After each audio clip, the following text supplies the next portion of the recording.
parte 3 de um conjunto de palestras que eu me prometi fazer desde outubro do ano passado, que é trazer o assunto natureza e espiritismo.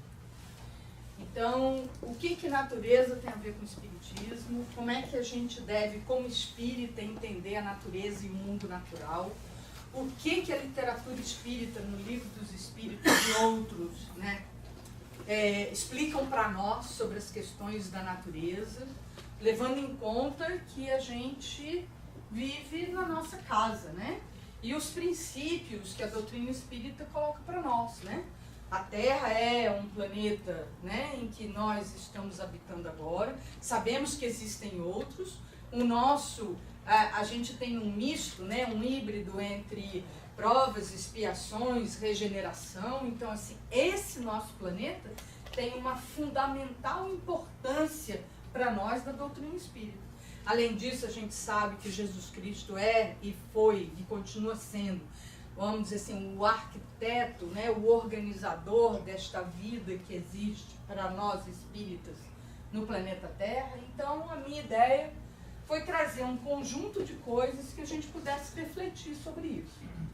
E aí, no Livro dos Espíritos, levando em conta a compilação em 1856, 57, o termo comum para a noção de natureza chamava-se mundo natural.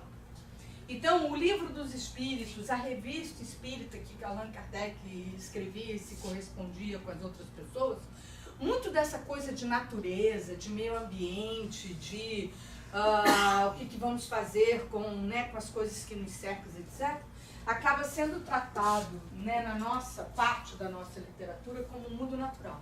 Depois a gente vai vendo que na literatura de André Luiz já vai mudando a terminologia. Depois, na literatura mais moderna, por exemplo, de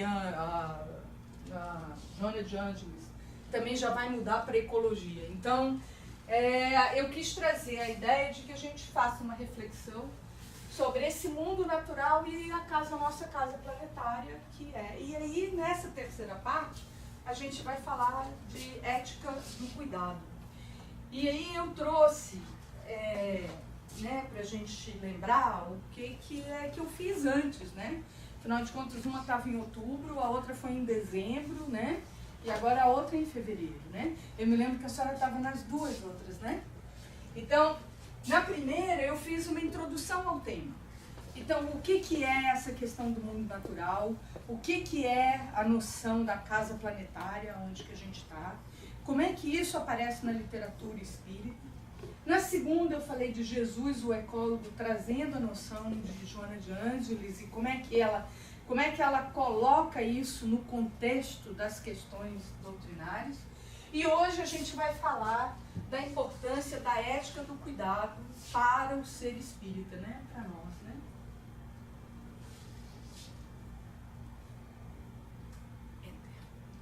No primeira parte, eu falei da nossa casa, que a nossa casa planetária estava doente, né?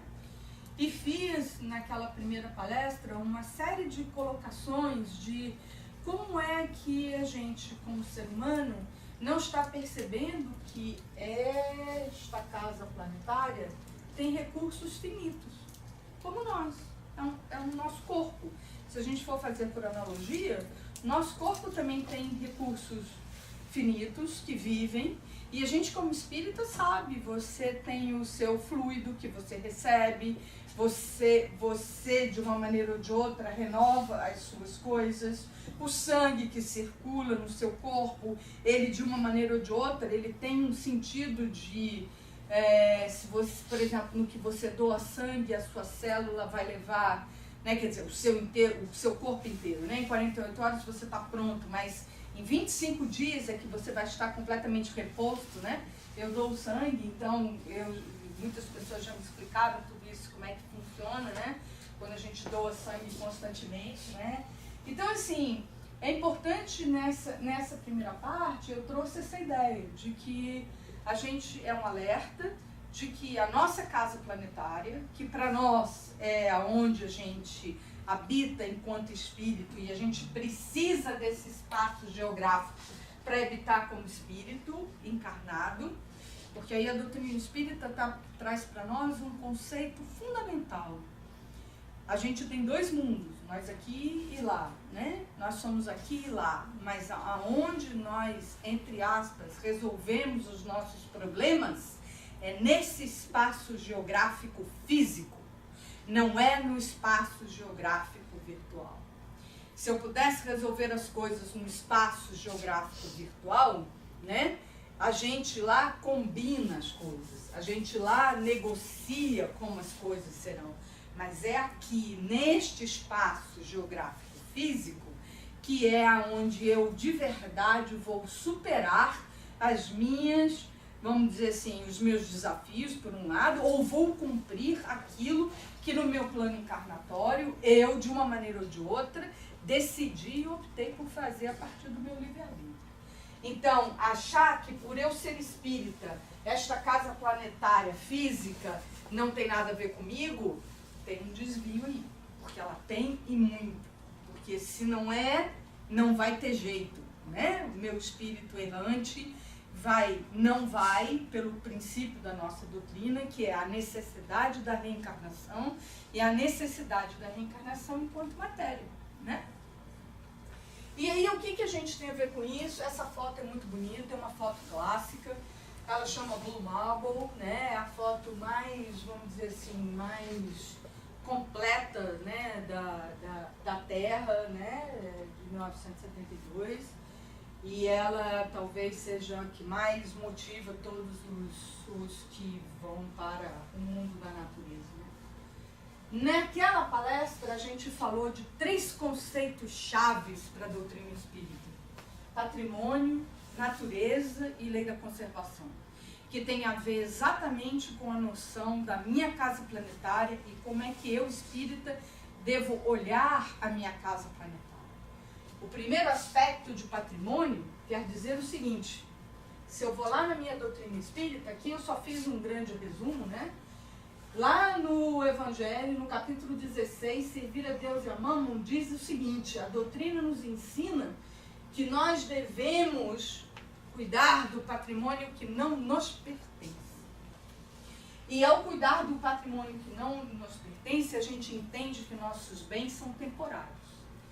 E a entender que na visão espírita eu não tenho posse, eu tenho usufruto, pois não há propriedade, há um depositário. Ou seja, eu na verdade funciono como aquele que cuida daquilo que materialmente está ao meu dispor, né? Me lembro uma vez, o Weber, numa das palestras, comentando que o nosso apego a essa noção, porque esta casa é minha, porque esta praça é minha, aí eu morro e acho que aquilo é meu, aí eu fico lá.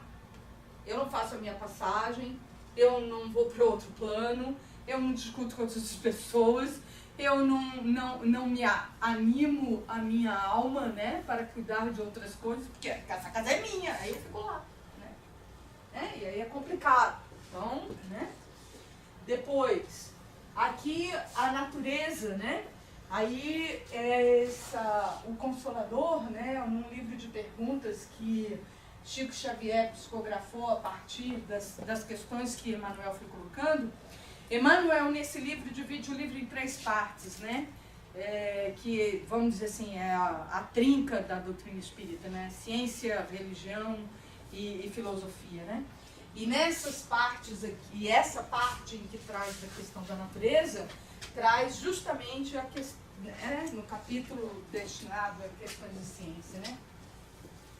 Então, olha a resposta de Emmanuel para como devemos compreender a natureza. E aí a noção de que é um livro da vida, é a parte, é onde eu vou constituir o progresso espiritual. E, de uma maneira ou de outra, é aonde, né, filosoficamente, aonde Deus vai escrever a sua história. Nessa parte de baixo, olha só, olha o que diz aqui, né, perguntando, né, se a gente tem outros planetas em piores condições do que a Terra, né? Os seres que vivem em outros planetas são obrigados a um esforço contínuo e penoso para aliciar os elementos essenciais, Entretanto, no vosso, ou seja, na nossa casa planetária Terra, sem que haja qualquer sacrifício de vossa parte, tendes gratuitamente céu azul, que a gente qualquer dia não vai ter mais, fontes fartas, já estão acabando, está aí a nova tragédia, né, no Brasil, abundância de oxigênio, está rareando, porque a concentração de carbono na atmosfera já está, de uma maneira ou de outra, prejudicando a nossa capacidade de respirar adequadamente.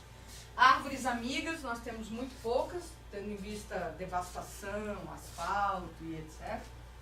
Frutos e flores, cor e luz, sem santas possibilidades de trabalho que o homem há renegado em todos os tempos. Né? Quer dizer assim, é uma visão... Aí, quando Joana de Ângeles vai dizer que isso é uma visão ecológica, naquela época não era esse termo que a gente estava usando, né? Não era esse termo ecologia, ambiente ou isso. Aqui a gente está falando de natureza, né? Nessa perspectiva desse livro, né? De Emmanuel, ou estávamos falando de mundo natural na perspectiva do Livro dos Espíritos, mas na verdade tudo isso se converge, né? E falamos também naquela primeira palestra da lei da conservação. Entre, né, as 9 leis, né? São 9, né, Weber? 9? São 9 ou 11, já me perdi nos números. Na lei da conservação tem uma parte que é importantíssimo e que a gente como espírita devia fazer uma reflexão muito profunda que, né, que eu trouxe inclusive para o dia de hoje, que é o seguinte, ó, a natureza traçou o limite das necessidades. Então olha só, traçou a natureza limites para os nossos prazeres, né? Sim, o limite do necessário. Aí lembra, né? Quantas vezes a gente já comentou aqui mesmo no centro, em outras palestras, a diferença entre necessário e supérfluo. É óbvio que muito do que era necessário ou supérfluo, quando Allan Kardec estava compilando todos os ensinamentos, ou posterior àquilo, né? Ou muito avançado para aquilo, tem uma noção relativa. Não é um absoluto de que isto é necessário e isto é supérfluo. Mas hoje a gente tem que observar que muitas das coisas as quais a gente compra, usufrui, faz e etc., está muito mais no nível do supérfluo do que no nosso nível do necessário. E se a gente não puser essa balança entre eu realmente necessito disto por alguma coisa, ou eu quero isso porque eu simplesmente quero isso. E aí, de novo, vem a noção da lei da conservação. Né? Mediante a organização física que nos deu, nos traçou a natureza, o limite das nossas necessidades, né? Sem dúvida, mas o homem é insaciável. Né? Livro dos Espíritos, parte 3. Né? Bastava a gente ler isso para a gente compreender, né, que a casa planetária está doente mesmo. E a gente, como espírita, tem uma responsabilidade sobre isso. Né? Então, por meio da organização, a natureza tem e mostra para nós, né, que a gente está sempre passando dos limites da necessidade. Né? E aí a gente pode falar de plástico, a gente pode falar de canudos. Aí, mas é para condenar tudo isso? Não. Mas quando a gente deixou de andar de cavalo para andar de carro, isso é ruim? Não. O problema é de que hoje a gente percebe que esse já não pode ser mais parte do nosso modo de vida. Então, o que a gente tem que observar é o que é que eu posso fazer para modificar essas coisas, né?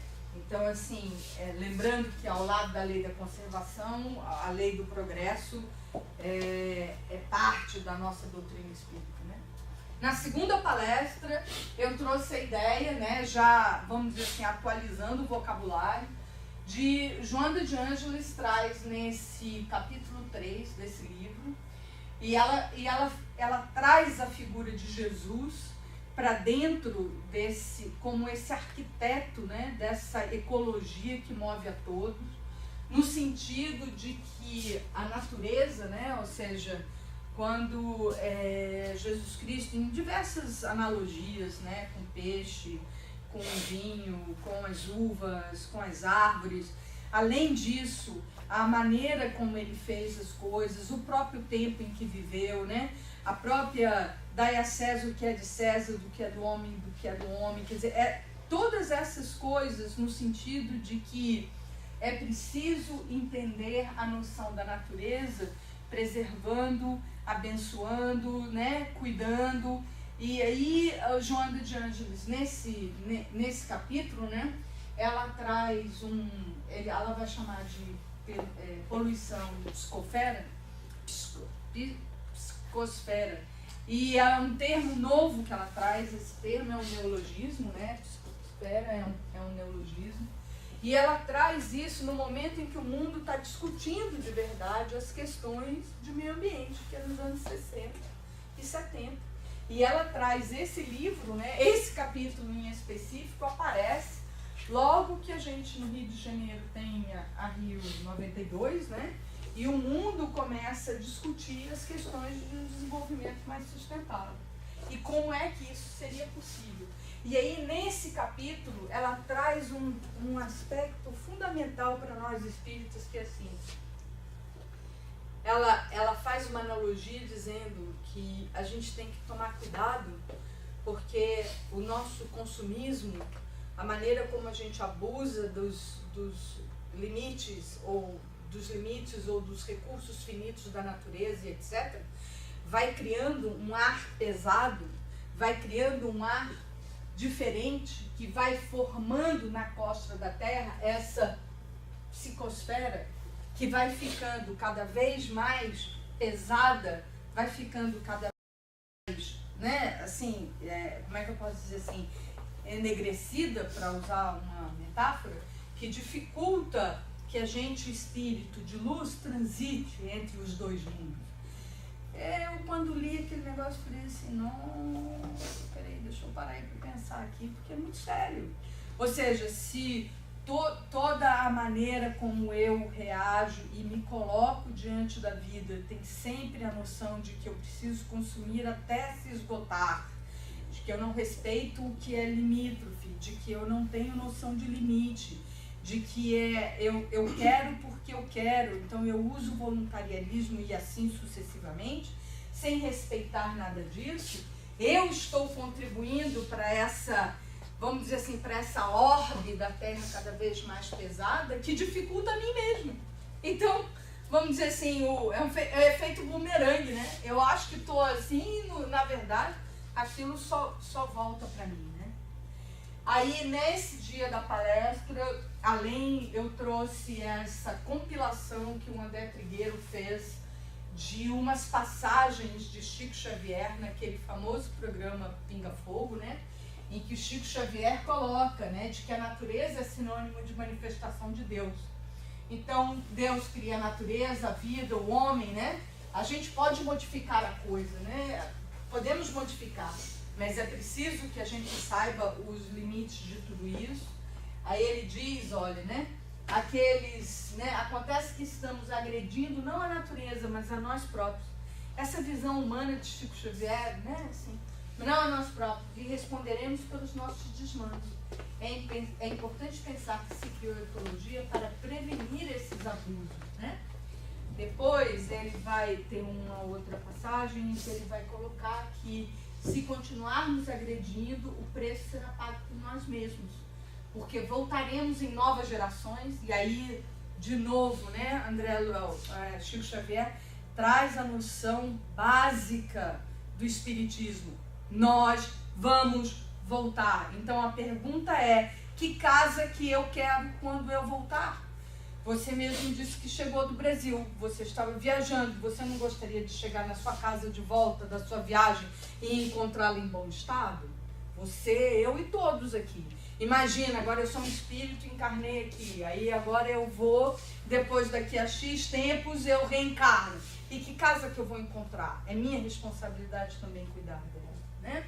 E aí, modificando, e aí ele diz, né, de que quando eu me reencarnar numa nova geração, eu vou ter que cuidar de colocar no lugar tudo aquilo que ficou desregulado, né?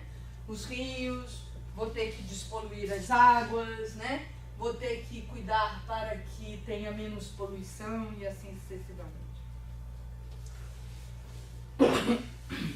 Na palestra de hoje, que é a terceira e última, né, desse ciclo, né?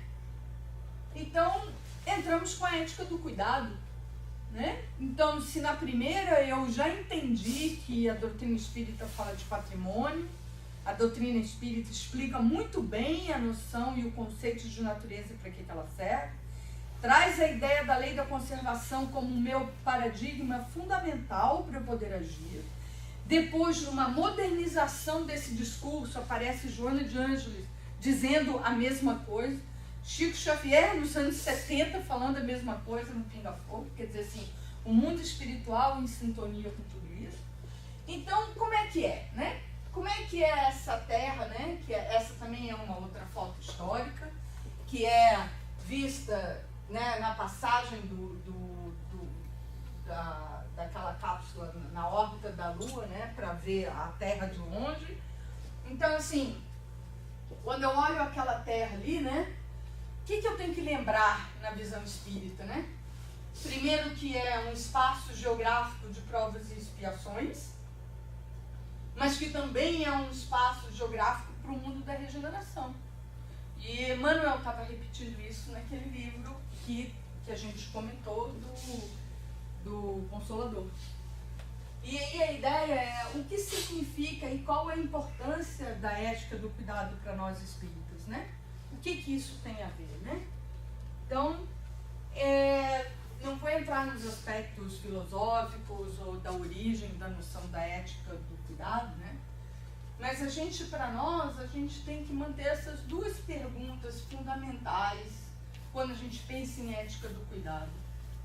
Como é que eu trato a minha casa planetária, hoje que eu estou na condição de espírito encarnado, e como é que eu gostaria de encontrar a minha casa planetária quando eu aqui voltar, porque eu sei que eu vou voltar, essa não vai ser a minha última reencarnação. Ou eu volto por missão, ou eu volto por prova, ou eu volto por expiação, ou eu volto simplesmente porque eu decidi voltar, é meu livre-arbítrio, mas eu vou voltar, porque eu sei que é aqui no mundo dos encarnados aonde meu espírito, né, se organiza nas suas vidas, na minha vida eterna, né? Então, como é que eu vou encontrar? E aí, como é que é essa ética do cuidado, né? Então, aqui, só para a gente ter uma noção, é de que a noção mais filosófica da ética do cuidado é de que o cuidado em si já pertence ao ser humano.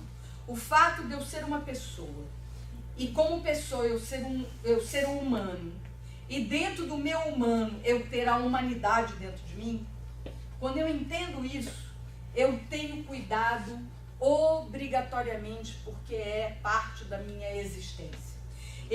Filosoficamente, eu não conseguiria existir como pessoa se eu não me colocar na condição de ser humano e se eu não colocar para mim mesma a questão da humanidade. Se eu não fizer isso, o outro, eu não vou enxergar o outro. O outro, para mim, será um objeto que eu posso usar, transformar em escravo, posso ser violento com ele, posso, né, dizer o que acho que tenho direito de dizer, sem ao menos respeitar boas maneiras e etc. Então, assim, a ética do cuidado, quer dizer, do ponto mais central filosófico, quando eu, espírita, começo a despertar dentro de mim a minha reforma íntima, de me tornar de verdade um humano do meu espírito, quando esse humano do meu espírito aflora, o cuidado existe, ele já está lá. Então, como é que eu posso elaborar esta ética do cuidado? Como é que eu posso fazer?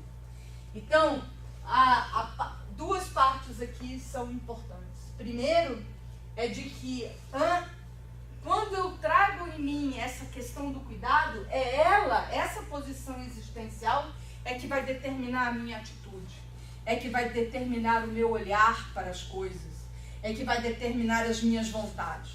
Um exemplo, a questão dos moradores de rua de San Diego é um problema seríssimo. muito sério.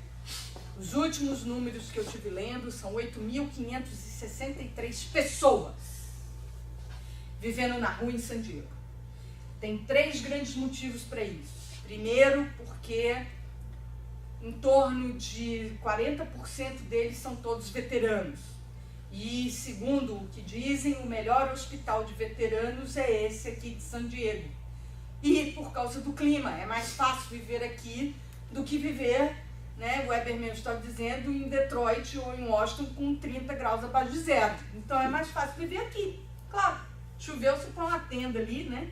Ali no rio, alagou, depois você volta, né? Mas tem sol o tempo todo. Depois, né? Muitas dessas pessoas têm problemas sérios de saúde mental. Que, infelizmente, nos anos 70, né, a visão republicana, né, encabeçada por Ronald Reagan, fechou todas as instituições e hospitais dias que nos Estados Unidos chamada política dos hospices, que cuidava dessas pessoas que tinham problema de saúde mental. Na hora que você fechou isso, você não deu a essas pessoas nenhuma condição de vida, né? No sentido de que aonde é que eu vou estar, o que eu vou fazer, né? E aí você só vai e recebe o seu medicamento, quando recebe, né? Então você não sabe. E aí o que acontece? Se eu tenho dentro de mim a ética do cuidado, existem milhões de programas que são extremamente visionários e inovadores nos Estados Unidos, mas não aqui em San Diego. Inacreditável. Nos Estados Unidos você tem um em Austin, por exemplo, no Texas, em que as pessoas, os homeless, o número de homeless em Austin, no Texas, caiu 90% em 4 anos. Você tem uma pessoa que, com a noção de ética do cuidado, tinha uma terra lá, jogada lá, da família, sei lá. Ele cadastrou todos os homeless e disse, vamos fazer aqui um mutirão e cada um vai construir o seu pedaço de casa. E ali está resolvido o problema, né?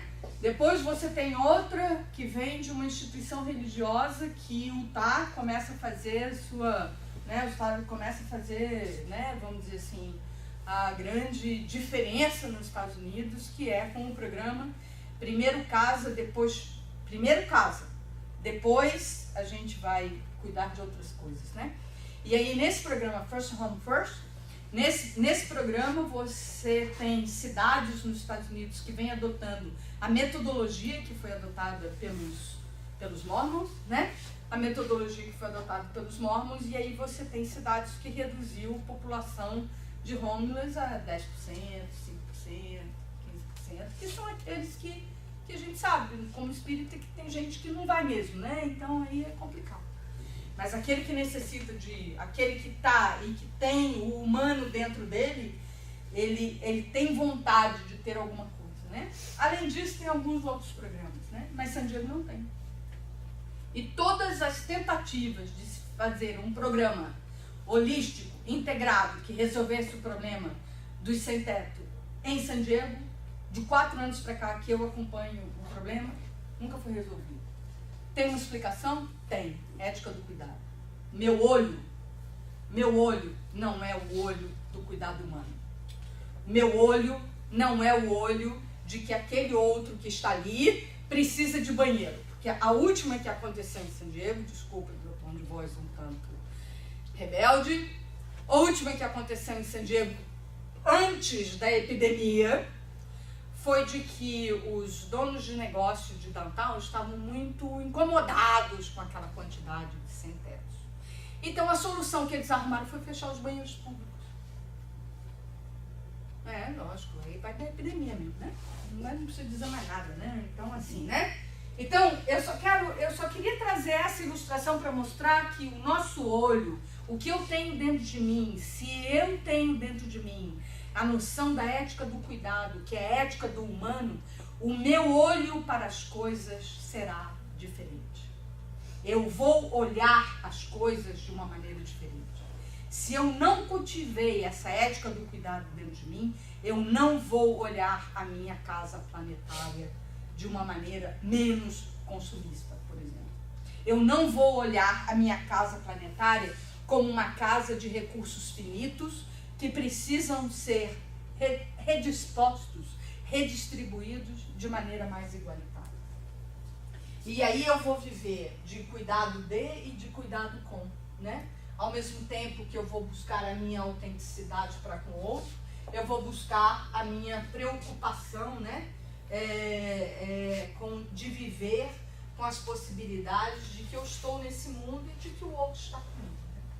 E aí aqui, muitos artigos sobre ética do cuidado, o que mais sobressai é que a nossa época, nós estamos seres humanos bestializados, automatizados, a gente se importa pouco com os outros, a gente tem pouco cuidado direto com os outros, a gente que é brasileiro e a comunidade latina, a gente ainda se protege muito, mas outras pontas da sociedade, né, eu e Cristina sempre costumam dizer, é preciso que a gente tenha muito cuidado, porque a questão de liability nos Estados Unidos acaba tomando acaba se tornando de uma supremacia tão grande que você deixa de ter cuidado com o outro. Você fica com tanto medo de que o outro pode te processar ali por, sei lá, por qualquer coisa, porque ele acha que está no direito dele, e aí você nem sabe por quê.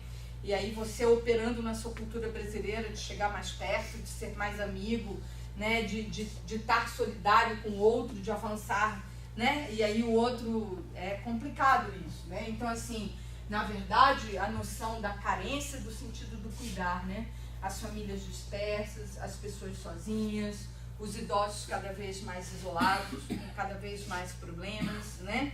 Então, assim, jovens, né, cada vez mais dispersos e sozinhos, sem... Então, assim, essa noção a gente anda muito carente mesmo, né? Em diversos níveis, né? Em diversas coisas. Eu fico me perguntando se a Vale no Rio Doce, no Brasil, por exemplo, não sabia que a barragem tinha problema antes da barragem romper. Isso é uma ética do cuidado, né? Será que não sabia? Claro que sabe. Manutenção e cuidado. Pois é, manutenção e cuidado, né? Bom, então olha só, o que é cuidar ou ter cuidado, né? A ética do cuidado insere um sentido de responsabilidade e dignidade, né? O que a gente tem que pensar e praticar, né? Então, assim, ela está situada nisso. O que eu penso e o que eu pratico, né? E aí é importante a gente entender que as regras de etiqueta e boas maneiras fazem parte da regra do cuidado, porque fazem parte do ser polido, né? Do ser gentil. Porque a ética do cuidado tem essa noção de gentileza. Quando eu estou dentro de mim com a ética do cuidado e com o sentido do cuidar, eu tenho uma gentileza para com o outro. Eu dou a minha vez, eu peço permissão, eu abro a porta, eu ajudo o outro, né?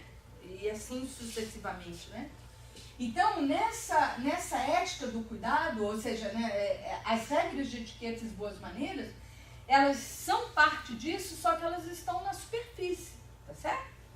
Então, elas estão ali, eu acabo cumprindo aquelas normas, porque elas também são normas sociais, mas eu preciso buscar um cuidado autêntico, né?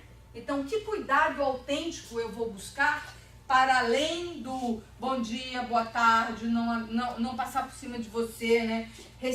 Dar passagem para você, te cumprimentar, te ajudar, ou seja, como é que eu vou avançar ainda além dessas coisas, das boas maneiras e das regras, né? A ética do cuidado está no nosso todo dia, ela não é uma coisa, hoje eu vou praticar a ética do cuidado, aí eu saio e pratico a ética do cuidado. Não, está no nosso todo dia, né? Ela está ali no nosso cotidiano. Ela privilegia esse aspecto, ser com os outros no mundo, e aí eu quero de volta trazer de como é que a doutrina espírita está tão atrelada a isso, tão assim, imbricada, porque para nós, né, na doutrina espírita, a gente só faz parte da nossa reforma íntima porque eu estou com os outros no mundo. Isso é ponto básico da doutrina espírita. A doutrina espírita não é assim, eu encarnei agora, vou lá para o topo do Himalaia, sento e fiz a minha reforma íntima. Aí depois eu desencarno de novo e volto, estou pronto. Não existe isso na doutrina espírita. A Cris está rindo, mas não existe. É porque na doutrina espírita é assim, eu encarno e eu tenho que viver com você. Não adianta ir lá pro topo do Himalaia achando que vou sentar lá, agora tô pronta, não tô não. Não adianta, eu tenho que viver com você todos os dias. Tenho que aguentar a sua cara feia e você a minha, e assim sucessivamente. Então, é nesse ser com os outros no mundo que a doutrina espírita traz para nós o grande ensinamento. Não adianta sair por aí fugindo, achando que sozinho vou resolver a coisa, não. Então, a ética do cuidado traz isso. E aí, lá no Evangelho, né, aquele negócio de amar meu inimigo, né, então, entendendo a noção do inimigo, né, então, assim, é nessa noção de ser com os outros. Eu posso trabalhar com uma pessoa que eu não gosto muito, mas como é que eu vou estabelecer essa relação? Eu posso não gostar muito de você, mas a gente trabalha. Então, como é que nós vamos estabelecer essa relação de respeito mútuo? Você para comigo, eu para com você. Ser com você no mundo. Porque senão eu não vou ser espírita, não vou resolver meu problema. Né?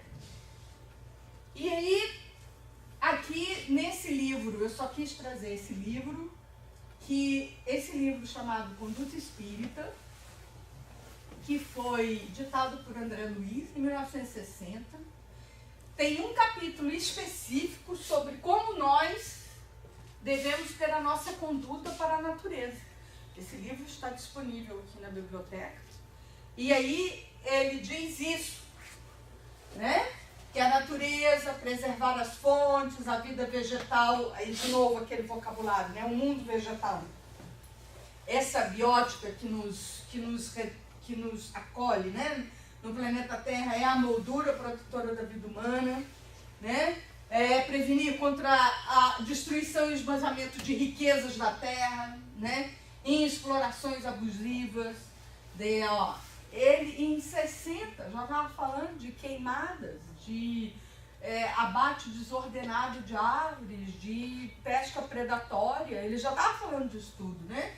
O tesouro das plantas para as questões medicinais, né? E aí eu grifei isso daqui, né? O desprezo deliberado pelos recursos do solo significa malversação dos favores do Pai, né? Então volta de novo lá, quando a gente leu, aprendeu que para a doutrina espírita a noção do patrimônio, eu sou responsável por cuidar de um patrimônio que não é meu. Né? O patrimônio não me pertence, eu não vou carregar esse patrimônio quando eu desencarnar, não vai na minha alma, não é isso que vai comigo, né? Aplicar as forças naturais como terapia, a gente já falou, e furtar-se de mercadejar, é um vocabulário legal, né? Mas de fazer mercadoria, né? Com as questões da natureza. E aí, o que a gente faz, né? E aí eu trouxe algumas perguntas, né? Aí, como é que eu posso parar de consumir, de usar e de gastar, já que tudo ao meu redor envolve recursos da natureza? O que eu posso usar menos, consumir menos? O que eu posso fazer de diferente do que eu já estou fazendo hoje, né? Desperdiçar menos, reciclar mais? O que eu posso fazer para me informar mais, né? Dar atenção às políticas públicas e participar, né, da vida na sociedade, né? São coisas que estão no meu poder, na minha vontade, no meu livre-arbítrio, né? Depois, aqui no centro, eu só queria lembrar que a gente cuida do outro e cuida da casa. Em menor escala, mas a gente faz isso. A gente faz isso no bazar, quando a gente pede donativos, então eu estou reciclando coisas, né? Eu estou passando, né? Quero fazer um comentário com relação ao bazar. Quando a gente faz a reciclagem do bazar, a gente recebe coisas que tem que jogar no lixo. E eu já tinha falado isso uma outra vez. Quando a gente for doar para alguém, que a gente vai pegar aquela roupa que a gente não usa mais, que a gente imagine a pessoa que está recebendo, seja aquela família, aquela criança, de estar recebendo aquela roupa. Então, se fosse o seu filho, se fosse você, que não teria capacidade de comprar, o que você gostaria de receber? Uma coisa limpinha, uma coisa bonitinha, que não está furada. Então, fazer com aquela consciência já de ter cuidado com o outro, como se você se colocasse no lugar da pessoa que estivesse recebendo aquela doação. Não só, isso aqui não serve para mim, então lixo, então eu vou dar porque não serve. Tentar mudar o nosso padrão de pensamento com relação à doação também. E se me permite falar uma outra coisa com relação a comprar, se vai comprar de uma companhia, então ter consciência de uma companhia, quais são as diretrizes daquela companhia com relação, como elas cuidam dos empregados, elas usam outras companhias que são sustentáveis, fazer é simples, hoje em dia está na ponta do seu dedo, no seu telefone, você saber, eu não vou falar o nome delas, mas tem várias companhias que as políticas das companhias internas e externas não são incompatíveis. Não são do cuidado do planeta. E às vezes a gente não faz por mal, a gente faz por acomodismo, porque a gente está acostumado, mas a gente não pensa. Então, fazer um esforço para pensar e esses aspectos, né, a respeito do bazar, a respeito de como é que eu consumo, né, aí eu vou consumir, aí depois, então eu vou jogar fora. Não, eu vou doar porque o outro está reciclando, né, então precisa estar em bom estado, né. A campanha de reciclagem, que a gente recolhe menos vidro, né, porque com a questão de segurança, então é plástico, né, recolhemos as latas, né? A lata de alumínio é 99% reciclável e ela se transforma em outras coisas, né? Plástico a gente precisa acabar com ele, né? A campanha dentária é uma campanha de cuidado com o outro, né? Preservação, saúde bucal, né? Campanha de material escolar é um cuidado com o outro, eu estou com cuidado com a sua educação, cuidado com o seu progresso. Então eu só quis trazer essas 4, né? Só para mostrar que a gente fala das nossas campanhas, mas elas estão dentro dessa ética do cuidado. É uma maneira da gente no centro cuidar de nós, cuidar do outro e cuidar da nossa casa planetária, né? Então, uma questão da gente observar isso. E aí, para concluir, 2 falas que eu gosto muito. A primeira é do André Trigueiro, que é um inovador nas questões de espiritismo e ecologia, né? Ele foi ele que escreveu o primeiro livro sobre isso. Então, aí ele diz, né? Há uma emergência para uma nova relação com todos os seres vivos, que exige um compromisso de todas as pessoas no cuidado responsável da nossa casa comum, a Terra. E o Papa Francisco, na sua famosa encíclica Laudato Si, que é a de 2015, que norteia, né, a nossa casa comum. Então ele traz esse termo, a nossa casa comum, que já tinha sido usado nos anos 60, ele traz de volta e diz, né, viver a vocação de guardiões da obra de Deus não é algo de opcional, nem um aspecto secundário da experiência cristã, mas parte essencial de uma existência virtuosa, né? Então, assim, é a mesma coisa que André Luiz e Emmanuel disseram lá e Chico Xavier no Pinga Fogo disse, que afinal de contas, a obra não é minha, a obra é de Deus. Eu vou ou não vou cuidar dela, né? E como é que eu vou cuidar dela, né? Então, aqui ficam as ideias, aqui está as minhas referências para consultar, né? E aí eu queria agradecer, né?